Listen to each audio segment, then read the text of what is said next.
Со доаѓањето на времено вработените од странство, во Гостивар видливо е зголемен бројот на возила, а со самото тој секојдневната сообраќајна фреквенција на градските улици. Се проценува дека моментално се движат 2 до 3 илјади автомобили повеќе. Во тие услови капацитетот на улиците и постоечките паркиралишта не е доволен, па во одредени периоди во денот се создаваат колони, особено помеѓу 11 и 17 часот, со цел да се обезбеди непречено и безбедно движење на возилата и пешаците. Гостиварската полициска станица за безбедност на патниот сообраќај деновиве презема засилени мерки, посебно во централното градско подрачје.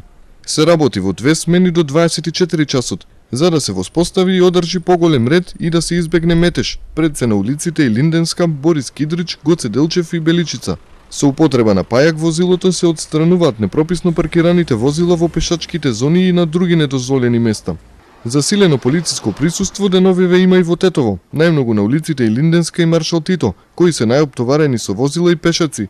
Исто и тука, улиците се претесни и со несоодветен капацитет. Дополнителни сообраќајни потешкоти на поедини места создава и се уште нерасчистениот снег. Полицијата апелира целосно да се почитуваат сообраќајните знаци, правила и прописи, да не се остават возилата кој каде ќе стигне и да се покаже трпение и сообраќајна свест и култура, за да се избегнат непријатни ситуации и несреќи.